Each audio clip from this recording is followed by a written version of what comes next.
Bismillahirrahmanirrahim. Assalamualaikum warahmatullahi wabarakatuh. Selamat pagi, siang, sore, dan malam kepada teman-teman semuanya.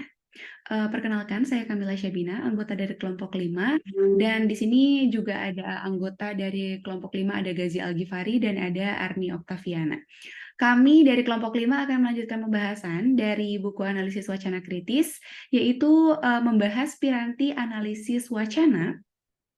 Dan di bagian pertama ini akan menjelaskan perkenalan terlebih dahulu tentang sudut pandang terhadap wacana yang akan dipaparkan oleh Gazi Algifari. Kepadanya disilakan.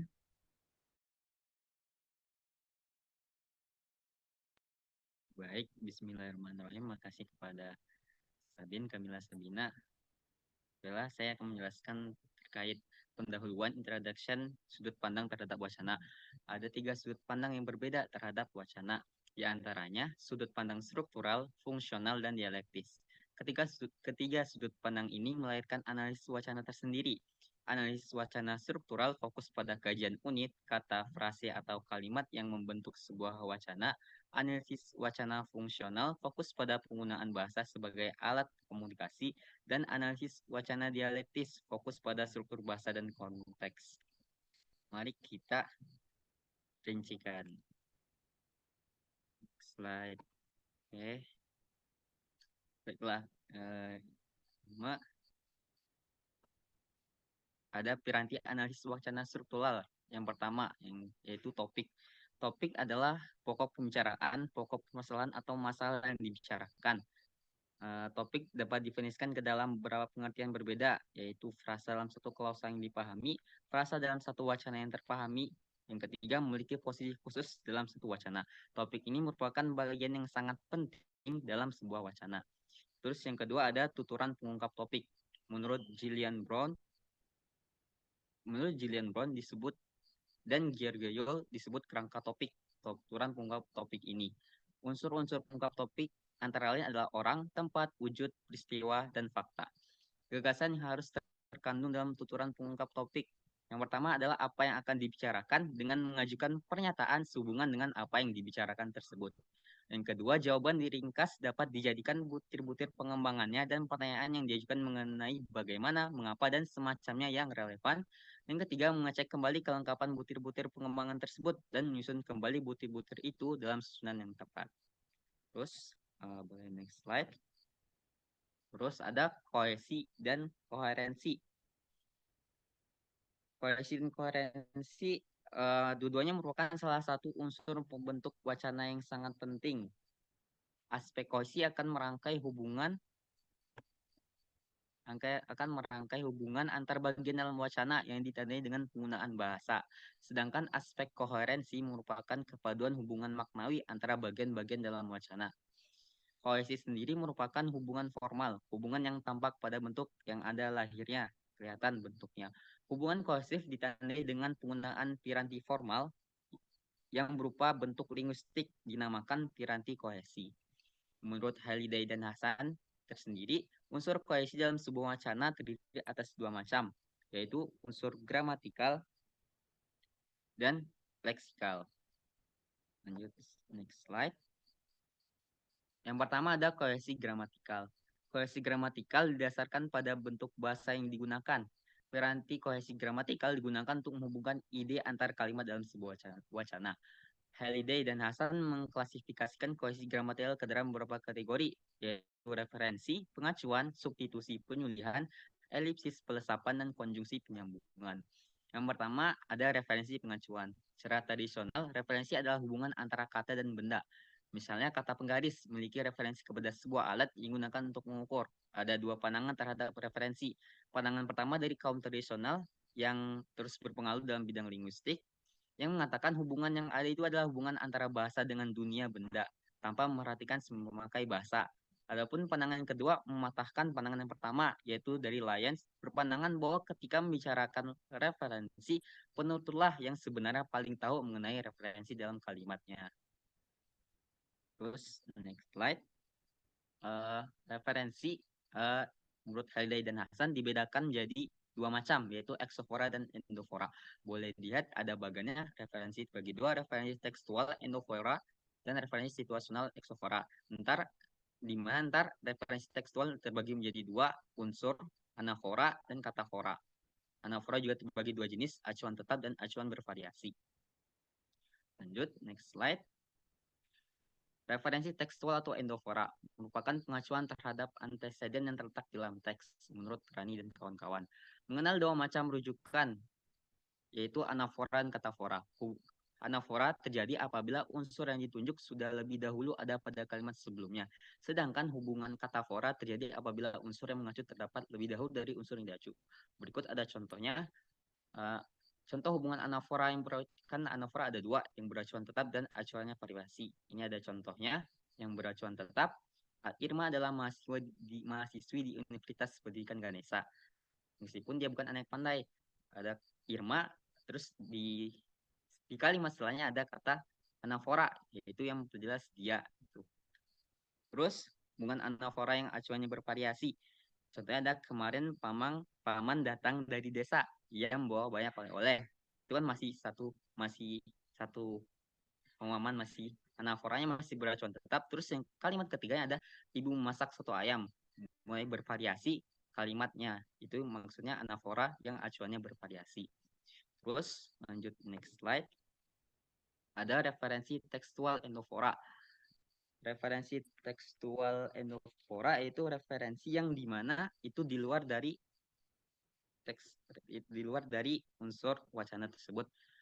Contoh hubungannya ada kata fora, dia datang dengan gembira, kedatangannya memegang sebuah bungkusan yang cukup besar sembari melambaikan tangannya padaku dan seterusnya.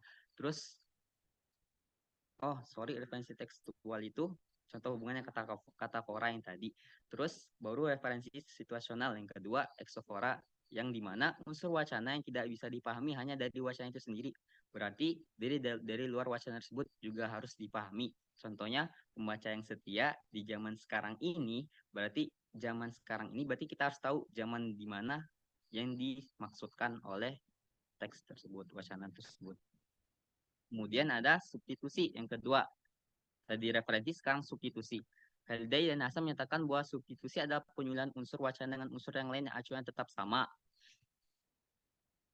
Berikut persamaan perbedaan antara substitusi dan referensi.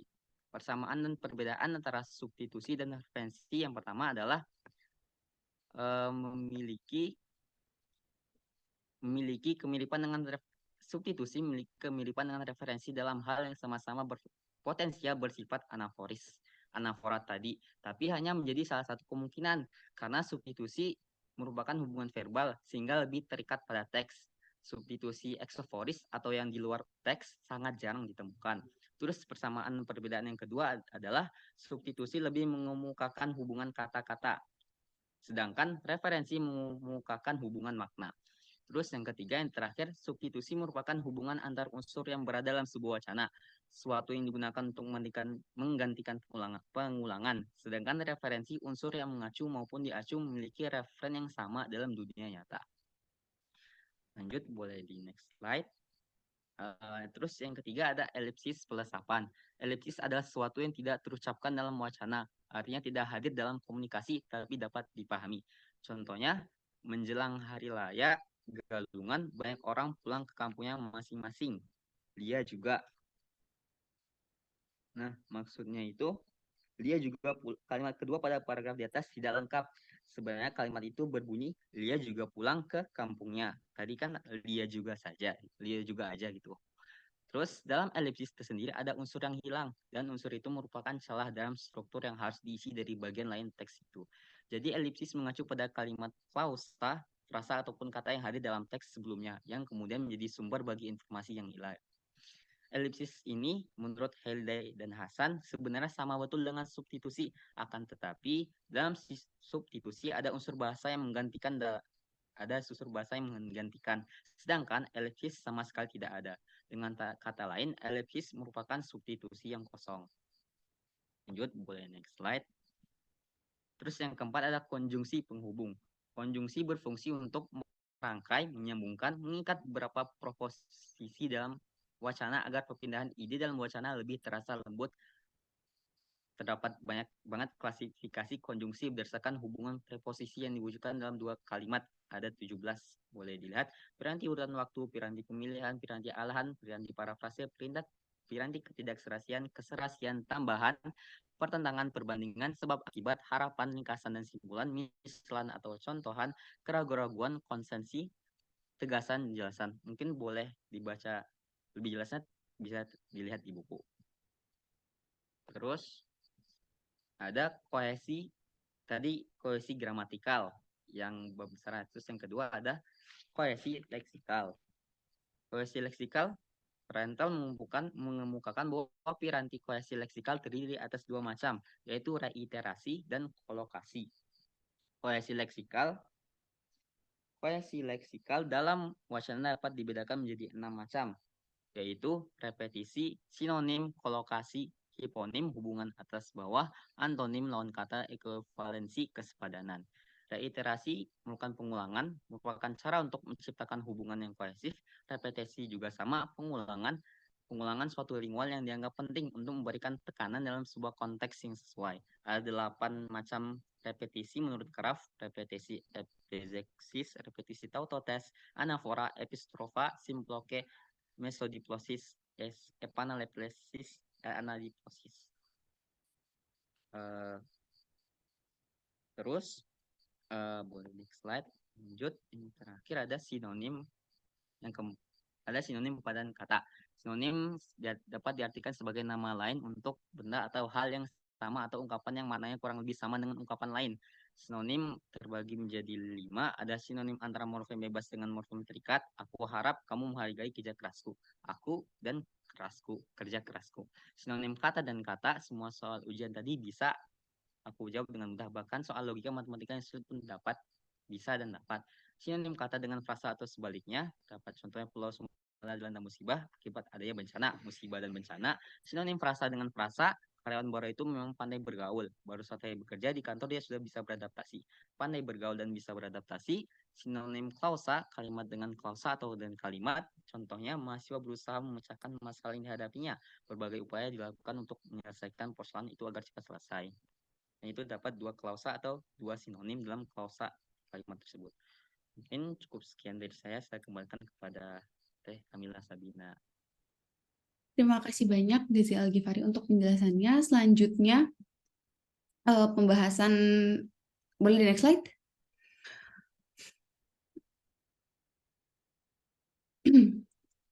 Selanjutnya di sini ada pembahasan seputar kolokasi dan hiponimi yang akan dijelaskan oleh Arni. Kepada Arni disilakan. Oke, terima kasih Sabin. Selanjutnya masih dalam kohesi leksikal, ada kolokasi. Kolokasi atau sanding kata adalah asosiasi tertentu dalam menggunakan pilihan kata yang cenderung digunakan berdampingan. Di sini contohnya ada 2. Yang pertama, yashrobu Ahmad asyaya. Kata yashrobu ini berkolokasi dengan asyaya atau teh. Kemudian contoh yang kedua ada kola at-thalibu li sadiqihi. Di contoh yang kedua ini, kata kola berkolokasi dengan preposisi li.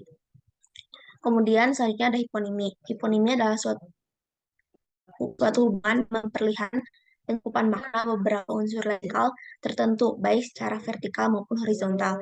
Contohnya di sini wardatu atau mawar yang merupakan hiponimi dari kata zahroh, yang artinya bunga. Kemudian ada al-baqarah atau sapi yang merupakan hiponimi dari kata al-hayawan.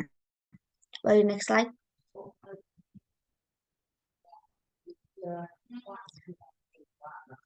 Selanjutnya antonimi. Antonimi adalah satuan lingual yang memiliki makna berlawanan atau beroposisi dengan satuan lingual yang lain. Di sini ada 5 jenis antonimi atau oposisi. Yang pertama ada oposisi mutlak. Contohnya ada yahya, yamutu, hidup dan mati. Kemudian ada oposisi hubungan. Contohnya yabi'u dan yashtari, membeli dan menjual. Kemudian ada oposisi kutub, ghaniyun dan miskin, kaya dan miskin. Kemudian oposisi hierarkial, contohnya jenderal dan Kobton, maaf.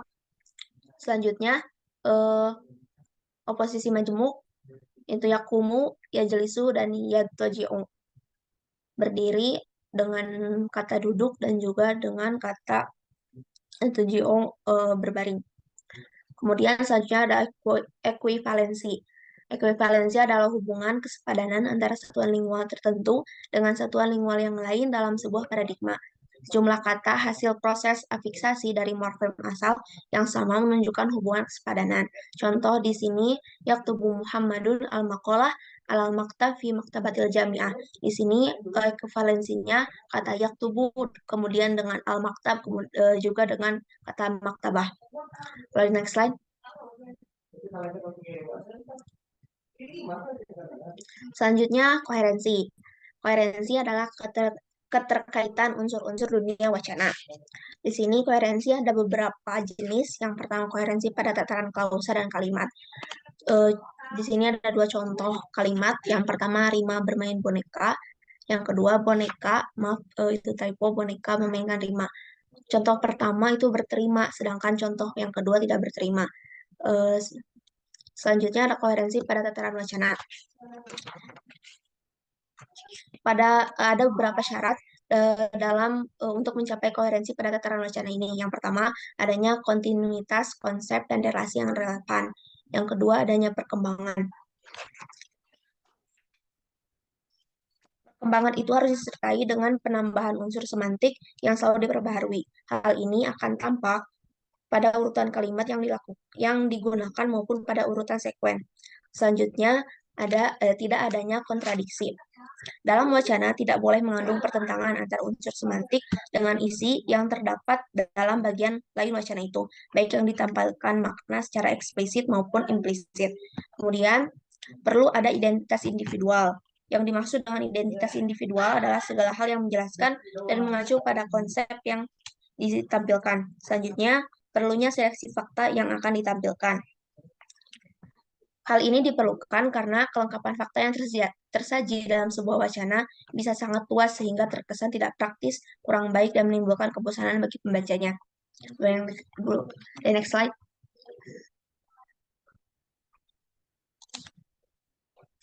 Selanjutnya ada koherensi pada setiap jenis wacana. Yang pertama, koherensi dalam wacana naratif. Zaimar mengungkapkan bahwa ada 3 macam hubungan yang menyebabkan wacana narasi menjadi koheren. Yang pertama, hubungan kausal antar satuan isi cerita yang merupakan fungsi-fungsi utama. Hubungan ini merupakan kerangka cerita. Yang kedua, hubungan antara cerita fiksi dan dunia realita. Bila tersebut menampilkan genre tertentu seperti dongeng, maka perbedaan antara fisik dan realita tidak menjadi masalah.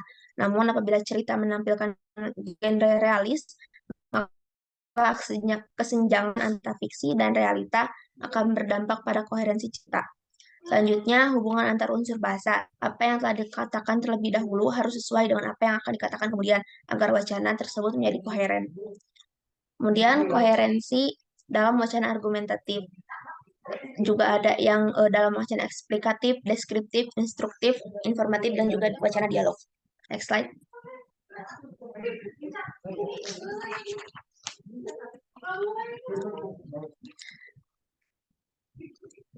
Selanjutnya,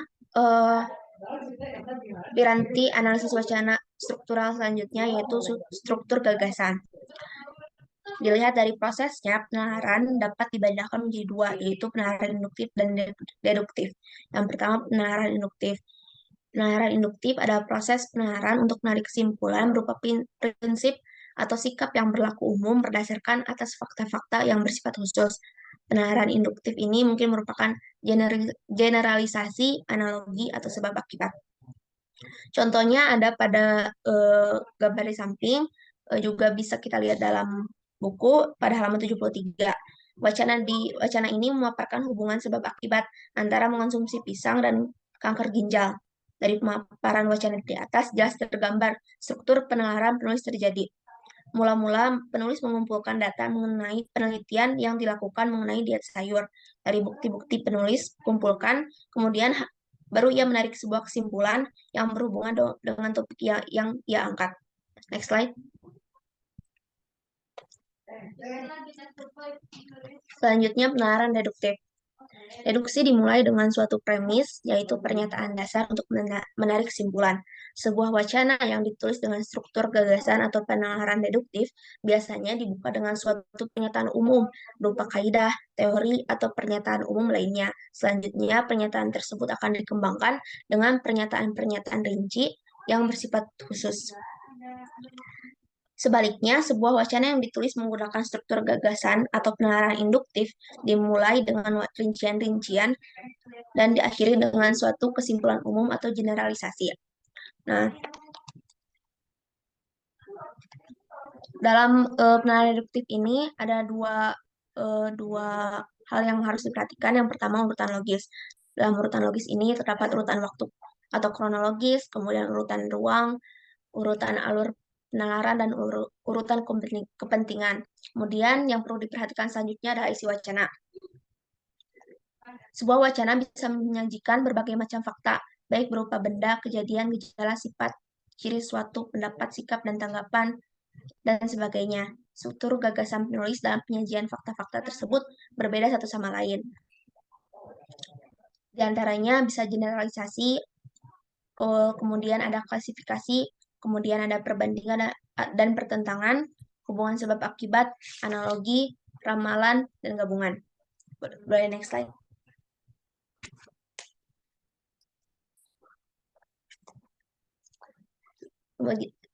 Kemudian kita beralih ke piranti analisis wacana fungsional. Yang pertama adalah tuturan pengungkap maksud. Analisis wacana fungsional lahir dari pendekatan fungsional yang bersifat terbuka dan analisisnya difokuskan pada penggunaan bahasa secara alami dalam proses komunikasi. Tuturan-tuturan dalam proses komunikasi merupakan sebuah sarana pengungkap maksud yang ingin disampaikan penutur kepada mitra tutur dalam proses komunikasi. Dalam analisis wacana fungsional, tuturan-tuturan pengungkap maksud itulah yang dianalisis. Next slide.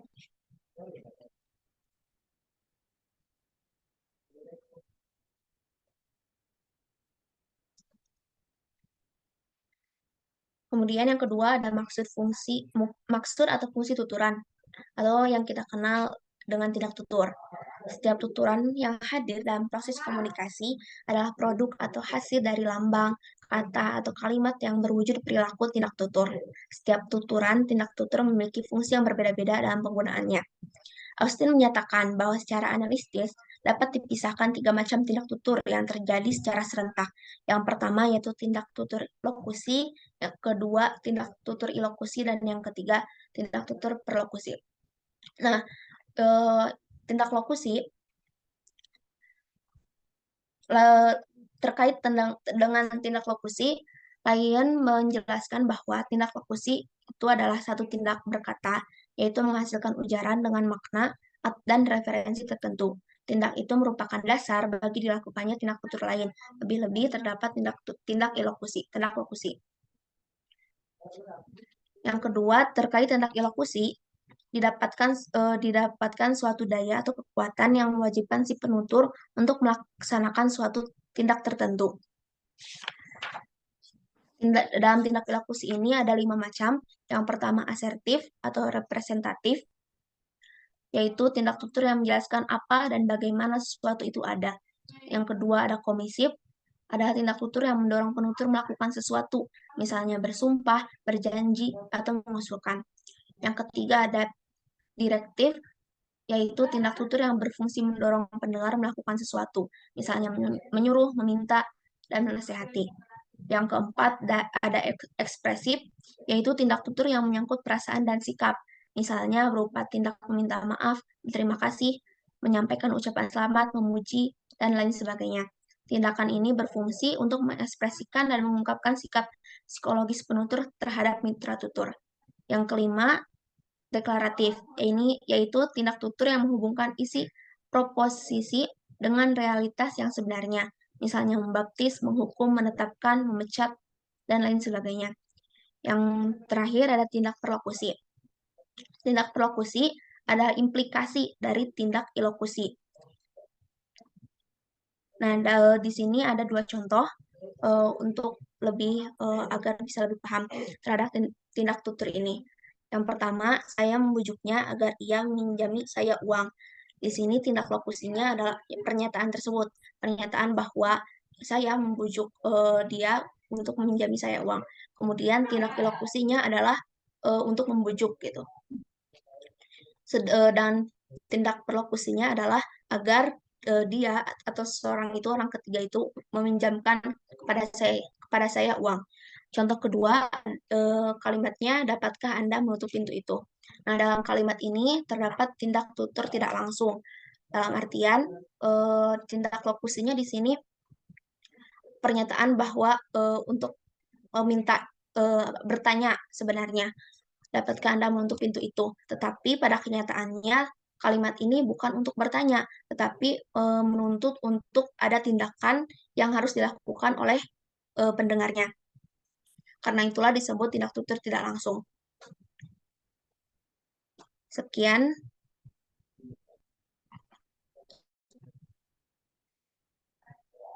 Sekian dari saya kembalikan kepada moderator. Baik, terima kasih Arni untuk penjelasannya. Boleh di next slide, kita akan membahas selanjutnya tentang strategi tuturan yang akan dijelaskan oleh saya. Strategi tuturan ini adalah cara yang digunakan partisipan tutur dalam mengekspresikan tindak tutur fungsi menggunakan aturan-aturan tertentu. Nah, di sini ada penjelasan dari Wijana tahun 86 yang mengatakan bahwa tindak tutur dapat diwujudkan dengan tuturan bermodus deklaratif, interrogatif, dan imperatif. Jadi penyampaiannya terdapat dua jenis, yaitu secara langsung dan tidak langsung. Penyampaian yang secara langsung ini maksudnya adalah dituturkan, apa yang kita tuturkan itu sesuai dengan maksud dan tujuan kita. Sedangkan penyampaian tidak langsung itu kiranya lebih ke kita ingin menyampaikan sesuatu tapi kita tidak mengutarakan hal tersebut dengan jelas seperti itu. Nah, di sini ada dari Blum-Kulka di tahun 89 yang mengatakan bahwa tindak tutur diungkapkan langsung agar lebih mudah dipahami oleh mitra tutur, ditunjukkan untuk menghindari konflik, memperluas topik, dan memperkuat hubungan solidaritas, seperti itu. Jadi, mungkin dari tindak tutur dengan penyampaian langsung ini lebih didukung gitu ya oleh Blum-Kulka, dan menurut Kartomiharjo mengatakan bahwa tindak tutur diungkapkan langsung tidak lebih baik daripada tindak tutur yang diungkapkan secara tidak langsung atau misalnya sindiran.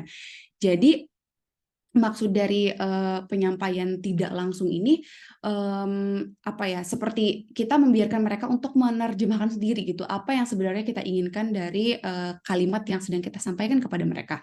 Boleh di next slide. Selanjutnya kita akan membahas seputar tindak tutur literal dan selebihnya. Di sini saya sudah membagi ke beberapa pembagian yang saya tulis comparing atau pembagian perbandingan seperti itu. Yang pertama di sini ada tindak tutur literal. Jadi maksud dari tindak tutur literal ini adalah maksudnya sama dengan makna kalimatnya, seperti yang tadi sudah dijelaskan di awal. Ini seperti tindak tutur langsung gitu ya, penyampaiannya langsung sesuai. Kemudian ada tindak tutur non literal atau tindak tutur tidak literal atau non literal speech act. Di sini maksudnya tidak sama dengan makna kalimatnya.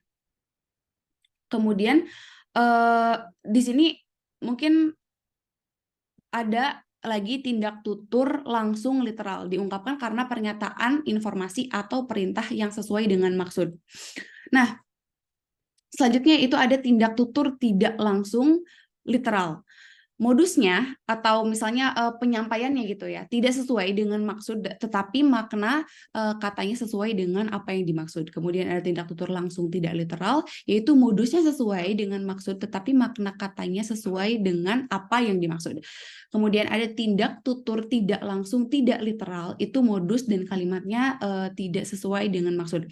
Mungkin teman-teman agak terbayang dari keenam ini, namun beberapa mungkin ada yang tidak terbayang ya, seperti misalnya tindak tutur langsung tidak literal. Nah, di sini misalnya ketika teman-teman mengatakan jangan pergi ya, nanti aku sendirian misalnya. Nah, di sana teman-teman mengatakan hal tersebut seolah-olah teman-teman meminta meminta seseorang agar tidak pergi, alasannya agar teman-teman tidak merasa sendiri. Tapi mungkin maksudnya bukan itu. Mungkin maksudnya teman-teman menyampaikan hal tersebut bukan karena takut kesendirian ya, tapi mungkin karena tidak akan mendapatkan benefit yang lain, misalnya tidak dapat meminjam lagi uang dari dia misalnya. Nah, di sini kemudian ada tindak tutur tidak langsung literal, yang mana modus dan kalimatnya tidak sesuai dengan yang dimaksud. Nah, di sini maksudnya ketika kita mengatakan hal tersebut, itu modusnya beda, kalimatnya pun beda, tujuannya pun beda. Seperti misalnya kita mengatakan pergi aja sana misalnya, kita memerintahkan seolah-olah kita memerintahkan mereka untuk pergi, tapi sebenarnya kita tidak ingin mereka pergi. Atau mungkin kita mengatakan pergi seolah kita sedang memerintahkan mereka untuk pergi, tapi sebenarnya kita sedang melarang mereka untuk pergi. Nah, kurang lebih seperti itu.